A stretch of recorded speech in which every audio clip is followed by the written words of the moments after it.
ক্ষমতার মালিক জনগণ, কিন্তু পতিত পরাজিত বিতাড়িত ফ্যাসিস্ট চক্র জনগণের কাছ থেকে রাষ্ট্রের মালিকানা কেড়ে নিয়েছিল জনগণের সকল গণতান্ত্রিক রাজনৈতিক অধিকার।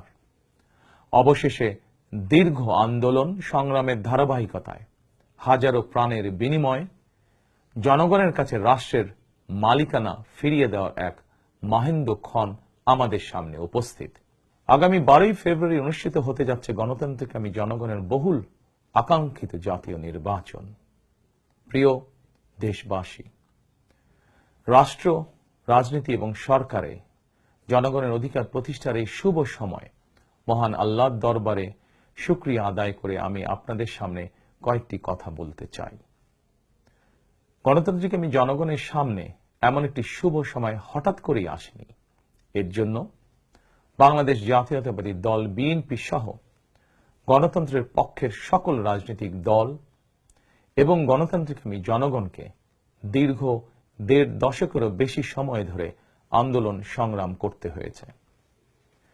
ফ্যাসিবাদ বিরোধী এই ধারাবাহিক আন্দোলনে হাজার হাজার মানুষকে গুম, খুন, অপহরণ করা হয়েছিল। আয়নাঘর নামক এক বর্বর বন্দিখানা যেন হয়ে উঠেছিল জ্যান্ত মানুষের কবরস্থান। শুধুমাত্র 2024 সালে ছাত্র জনতার ঐতিহাসিক গণ অভ্যুত্থানে 14 শতাধিক মানুষকে হত্যা করা হয়েছে। আহত হয়েছেন কমপক্ষে 30,000 মানুষ।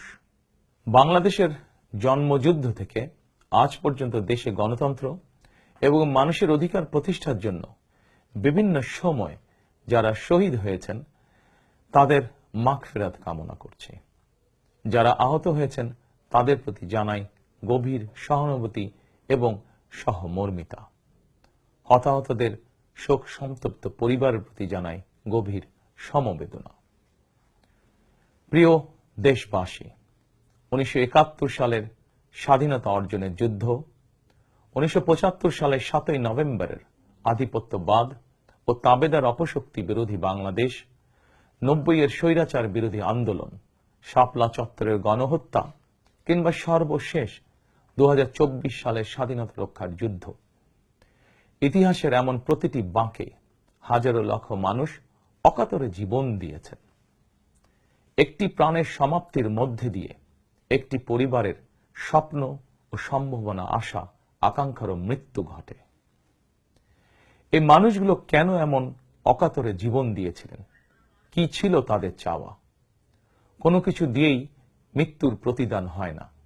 তাহলে কি এত প্রাণের বিসর্জন বৃথা হয়ে যাবে?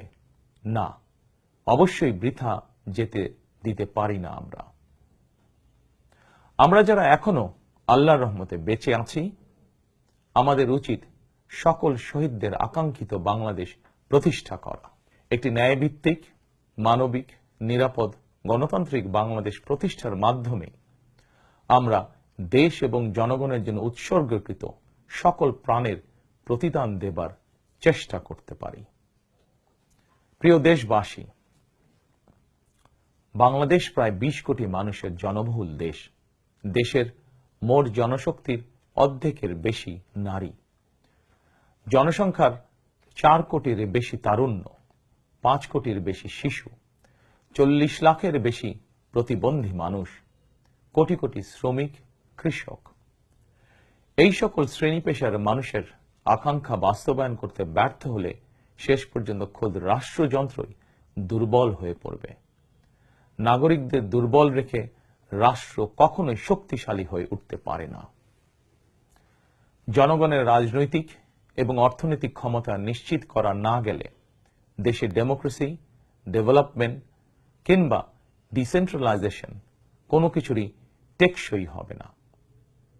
আমি মনে করি জনগণের রাজনৈতিক ক্ষমতায়নের পূর্ব শর্ত নাগরিকদের সরাসরি ভোটের অধিকার প্রয়োগের মাধ্যমে স্থানীয় পরিষদের মেম্বার থেকে শুরু করে জাতীয় সংসদ সদস্য পর্যন্ত প্রতিনিধি নির্বাচনের ক্ষমতা অর্জন।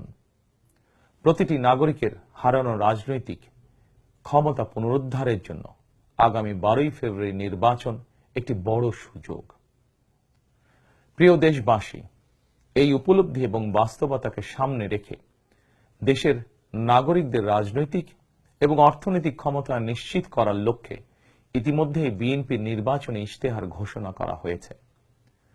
প্রতিটি সেক্টর এবং প্রতিটি শ্রেণী পেশার মানুষকে লক্ষ্য করে একটি স্বনির্ভর বাংলাদেশ বিনির্মাণের জন্য আমরা আমাদের পরিকল্পনা সাজিয়েছি।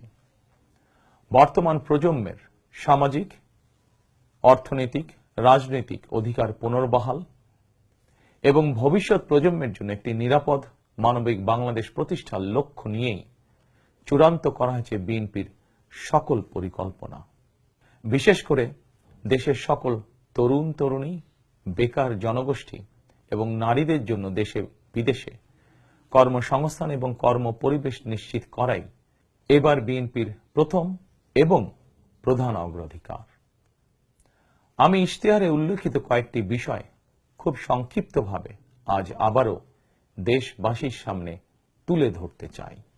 প্রিয় দেশবাসী, বেকার সমস্যা নিরসনের লক্ষ্যে ব্যাংক, বীমা, পুঁজিবাজার সহ দেশের অর্থনৈতিক খাতের সার্বিক সংস্কার, অঞ্চল ভিত্তিক অর্থনীতিকে চাঙা করা এবং শিল্প ও বাণিজ্যে দেশি বিদেশি বিনিয়োগ বৃদ্ধির মাধ্যমে দেশে বিদেশে 1 কোটি কর্মসংস্থান তৈরির লক্ষ্যমাত্রা নির্ধারণ করা হয়েছে।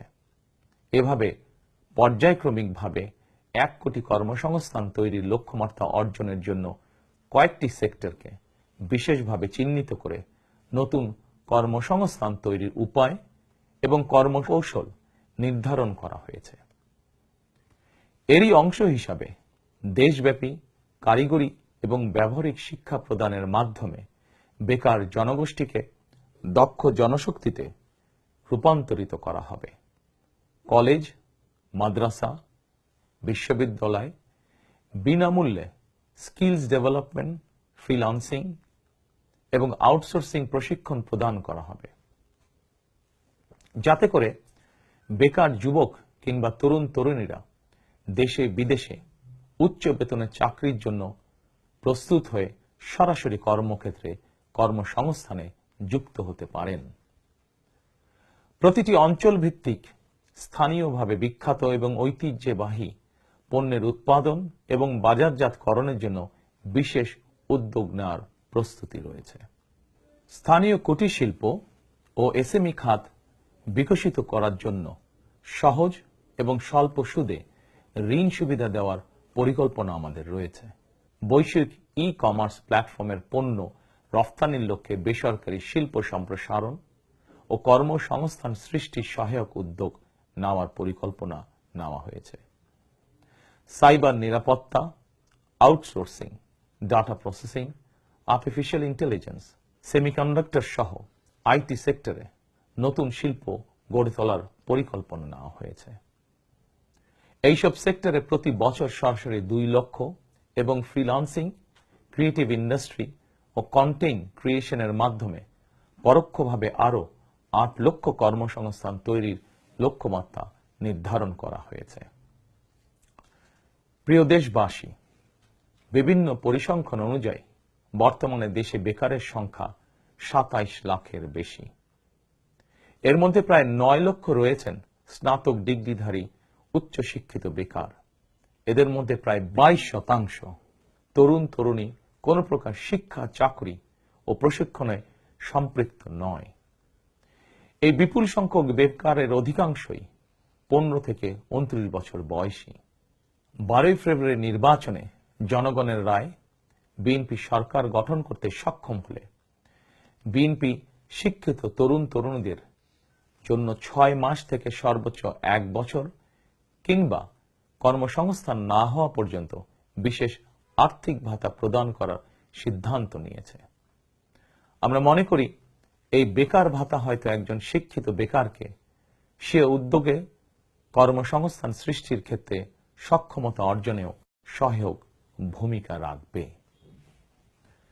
প্রিয় দেশবাসী, দেশের অর্ধেক জনশক্তির বেশি নারী শক্তিকে রাষ্ট্র, রাজনীতি, অর্থনীতির মূলধারার বাইরে রেখে দেশের অগ্রগতি সম্ভব নয়।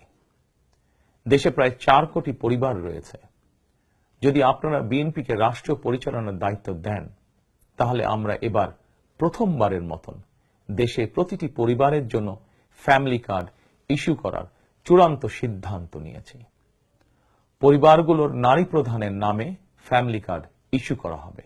তবে প্রথম পর্যায়ে অর্থনৈতিকভাবে পিছিয়ে থাকা প্রান্তিক এবং নিম্ন আয়ের পরিবারকে সুরক্ষা দিতে ফ্যামিলি কার্ডে প্রতি মাসে ২৫০০ টাকা কিংবা সমমূল্যে নিত্য প্রয়োজনীয় খাদ্য সহায়তা দেওয়া হবে। ফ্যামিলি কার্ডের মাধ্যমে আর্থিক সহযোগিতার পরিমাণ, প্রয়োজন এবং বাস্তবতার নিরিখে পর্যায়ক্রমে বাড়ানো হবে। ফ্যামিলি কার্ডটিকে আমরা নারীর অর্থনৈতিক ক্ষমতায়নের প্রতীক হিসাবে মনে করি। প্রিয় ভাই ও বোনেরা, দেশনেত্রী মরহুমা বেগম খালেদা জিয়া নারী শিক্ষার উন্নয়নে দেশে স্নাতকোত্তর পর্যন্ত বিনা বেতনে শিক্ষার সুযোগ চালু করেছিলেন। আপনারা বিএনপিকে আবারও রাষ্ট্র পরিচালনার দায়িত্ব দিলে নারীদের বিনা বেতন শিক্ষা গ্রহণের সুবিধা অব্যাহত রাখার পাশাপাশি নীতি নির্ধারণে নারীর অংশগ্রহণ ও ভূমিকা বাড়ানো হবে। নারী উদ্যোক্তাদের আর্থিক ও দক্ষতা উন্নয়নে বিশেষ সহায়তা প্রদানের পাশাপাশি আনুষ্ঠানিক খাতে নারী কর্মসংস্থান বৃদ্ধি করার পরিকল্পনা আমাদের রয়েছে। উপজেলা পর্যায়ে বিশেষায়িত নারী কল্যাণ কেন্দ্র প্রতিষ্ঠা করার পরিকল্পনা আমাদের রয়েছে। স্বাচ্ছন্দ্যে চলাফেরা নিশ্চিত করতে শুধুমাত্র নারীদের জন্য বিশেষায়িত ইলেকট্রিক পরিবহন চালু করা হবে।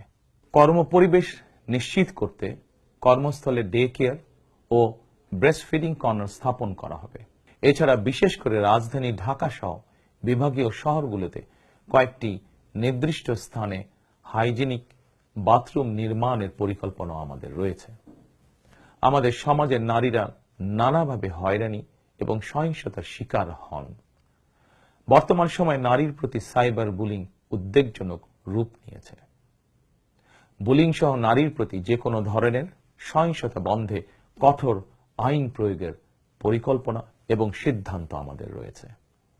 নারী নির্যাতন ও ধর্ষণের বিরুদ্ধে দৃষ্টান্তমূলক শাস্তি নিশ্চিত অবশ্যই ইনশাআল্লাহ করা হবে। প্রিয় দেশবাসী, সময়ের সাথে সাথে